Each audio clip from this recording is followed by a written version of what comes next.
Hello बच्चों।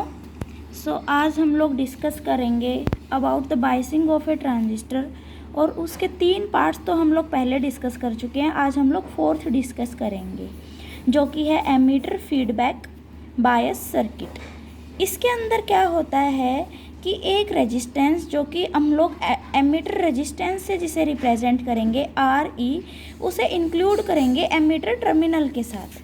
ठीक है, अब इसके लिए सर्किट डायग्राम देखेंगे।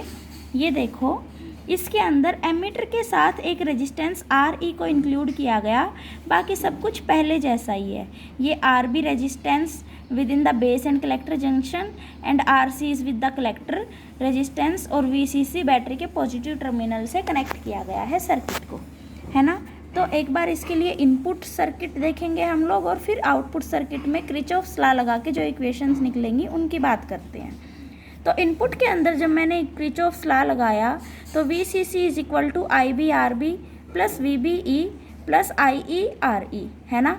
यहाँ से जैसे कि हम लोग हर एक सर्किट के अंदर निकालते हैं, बेस करंट की वैल्यू निकालते हैं, because IC is equal to beta IB हम लोग ऐसे रिप्रेजेंट करते हैं, तो हमें बेस करंट की वैल्यू चाहिए होती है।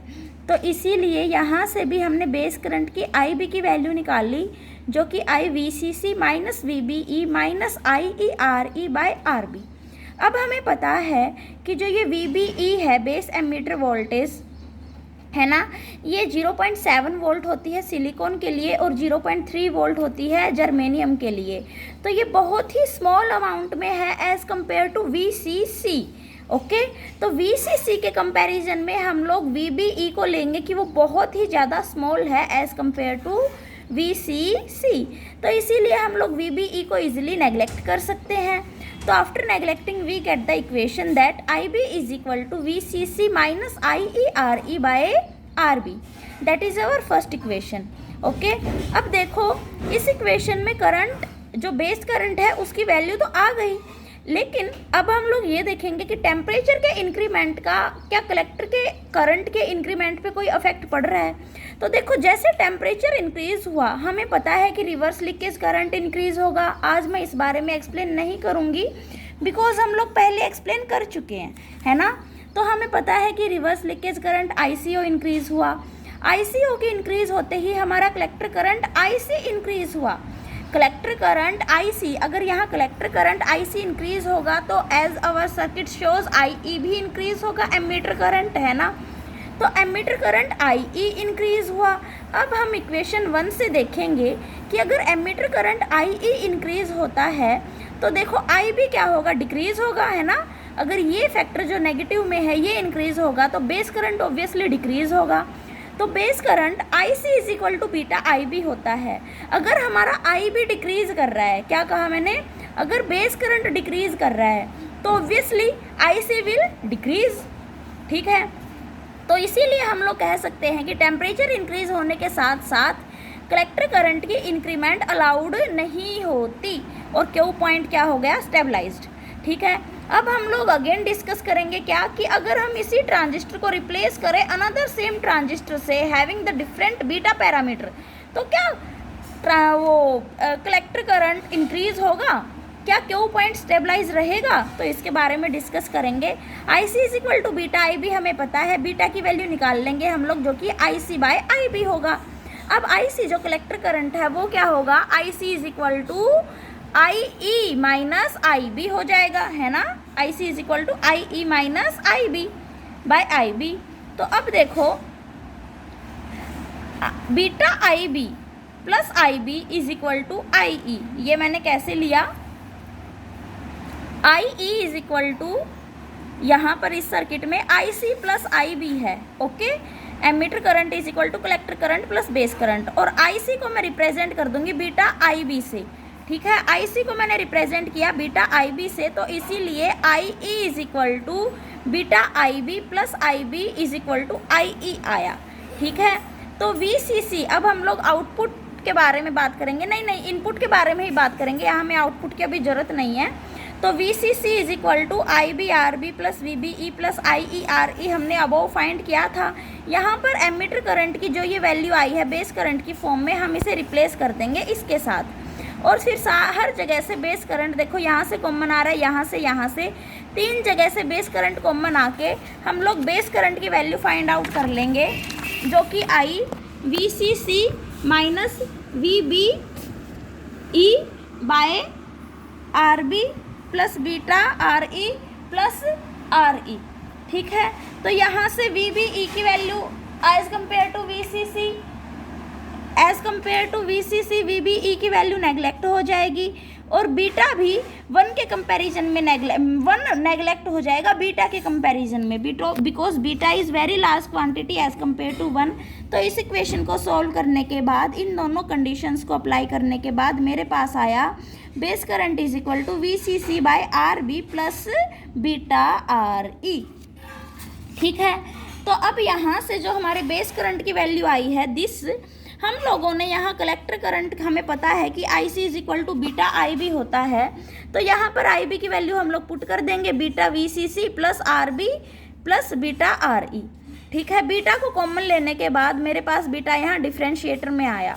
ठीक है, अब आउटपुट सेक्शन की अगर हम लोग बात करें तो आउटपुट सेक्शन के लिए देखो, ये देखो हम लोग डायग्राम पे जाएंगे वापस। VCC is equal to ICRC plus VCE plus IERE, है ना। आउटपुट सेक्शन यहाँ से होगा, तो हमने इस इक्वेशन को यहाँ लिख दिया।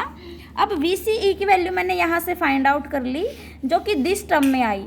अब देखो आउटपुट में भी जो कलेक्टर करंट है वो approximately equals to emitter current है, बिकॉज बेस करंट तो बहुत स्मॉल है ना इन दोनों के कंपैरिजन में।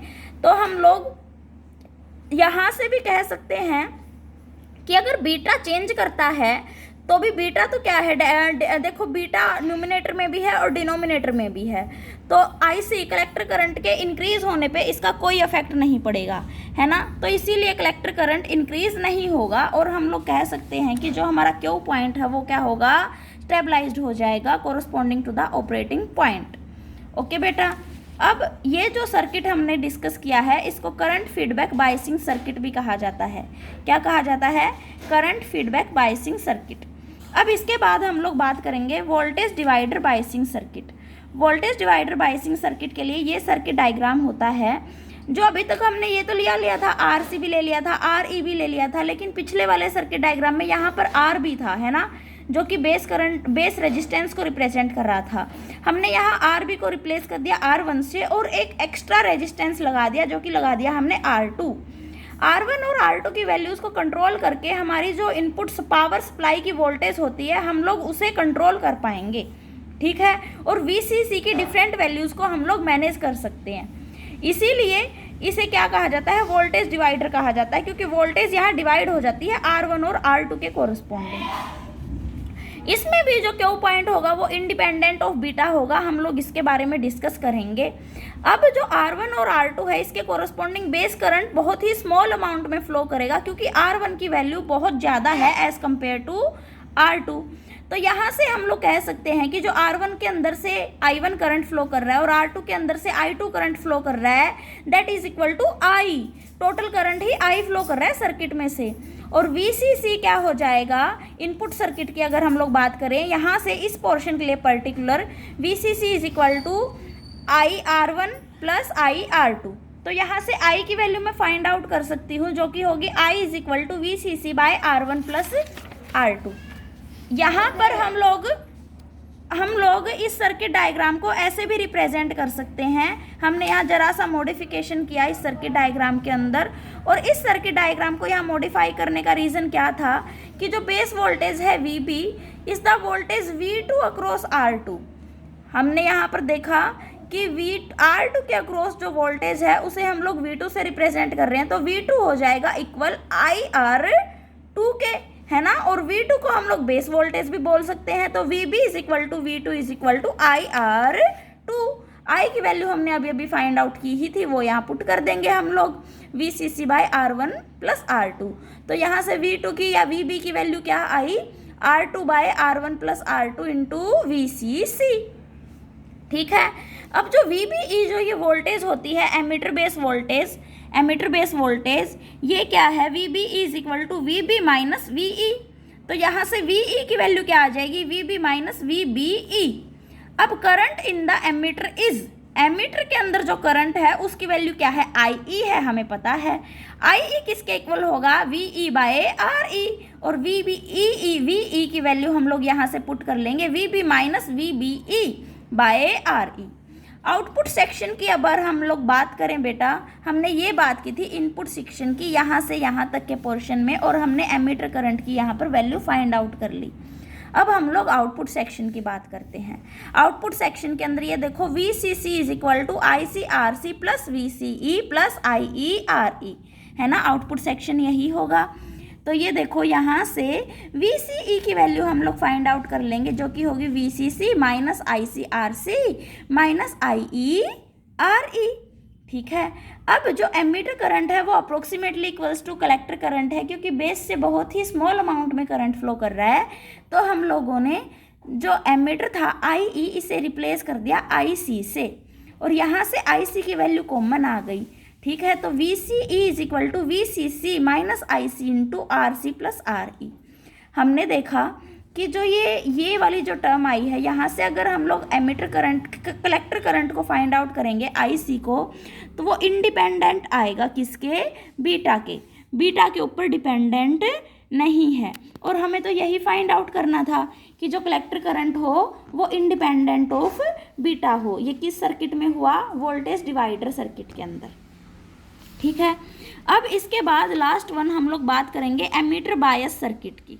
एमीटर बायस सर्किट के लिए ये देखो, हम लोग दो वोल्टेजेस लेंगे, VCC तो हम लोग हमेशा लेते ही हैं, इस बार हम लोग एमीटर टर्मिनल को भी VEE से के साथ ज्वाइन कर देंगे, बाकी सब कुछ सेम होगा। यहाँ पर 3 रेजिस्टर्स होंगे, 2 बैटरीज होंगी, 3 resistor corresponding to the collector, corresponding to the emitter and corresponding to the base, ठीक है। ये ऑलमोस्ट सेम है वोल्टेज डिवाइडर की स्टेबिलिटी के, जस्ट इसके अंदर डिफरेंस क्या है कि हम लोगों ने एक और एक्स्ट्रा बैटरी इसके अंदर अप्लाई कर दी, लेकिन स्टेबिलिटी वोल्टेज डिवाइडर के बिल्कुल सेम ही है, ठीक है। वहाँ पर 2 रेजिस्टेंस थे, यहाँ पर एक एक्स्ट्रा बैटरी आ गई, रेजिस्टेंस एक ही रह गया, ठीक है। तो सबसे पहले किरचॉफ्स लॉ अप्लाई करेंगे हम लोग एमीटर बेस सर्किट के अंदर। हमने इसे मॉडिफाई करके यहाँ पर ऐसे लिख लिया इस सर्किट को, VE को देखो ये नेगेटिव टर्मिनल को यहाँ कनेक्ट कर दिया, ये VCC, और इस सर्किट को ऐसे मॉडिफाई कर लिया। इनपुट एमीटर बेस सर्किट के अंदर अगर हम लोग किरचॉफ्स लॉ अप्लाई करते हैं तो देखो यहाँ से IBRB plus VBE plus IERE minus VEE is equal to 0 आएगा, है ना। तो हम लोगों को पता है कि collector current is approximately equals to emitter current है, और IC is equal to beta IB हम लोग लेते हैं हमेशा, तो यहाँ हम लोग लेंगे कि IE is equal to beta IB है, और यहाँ से बेस करंट की वैल्यू क्या आ जाएगी, IE बाय बीटा, ओके। यहाँ से अब बेस करंट की IB की वैल्यू IE बाय बीटा हम लोग इस इक्वेशन में पुट करेंगे, और ये हमारे पास बाकी का था ही है। एमीटर करंट की वैल्यू हम लोग यहाँ से फैक्टर्स को कॉमन आउट करके निकाल लेंगे। एमीटर करंट की वैल्यू मेरी ये आई है, यहाँ पर RB बाय बीटा फैक्टर आया है। RB बाय बीटा जब बेस रेजिस्टेंस को बीटा से भी डिवाइड कर दिया जाता है तो हम लोग देखेंगे कि एमीटर रेजिस्टेंस की वैल्यू बहुत ज़्यादा है as compare to this term. In the same way VEE की वैल्यू VBE के कंपैरिजन में बहुत ज़्यादा है, तो IE की वैल्यू क्या आ जाएगी, VEE बाय RE। हमारे पास ये IE की वैल्यू आ गई। अब इसके बाद IC is approximately equals to IE है, हमें पता है इस बात का। तो यहाँ से हम लोग कह सकते हैं कि IE को हम लोग रिप्लेस कर देंगे अगेन किससे, पहले तो देखो हमने IC को रिप्लेस किया था IE से, अब हम लोग IE को अगेन IC से रिप्लेस कर देंगे, और IC की वैल्यू आई VEE बाय RE, जो कि इंडिपेंडेंट ऑफ बीटा I। इसीलिए मैंने कहा था कि जो एमीटर बायस सर्किट है इसकी भी stability as same to voltage divider circuit है, क्योंकि दोनों की स्टेबिलिटी इंडिपेंडेंट ऑफ बीटा है। तो ये बेटा हमारी सेकंड यूनिट आज कंप्लीट हो चुकी है। आप लोगों को जो भी डाउट होंगे वो हम लोग डिस्कस कर लेंगे।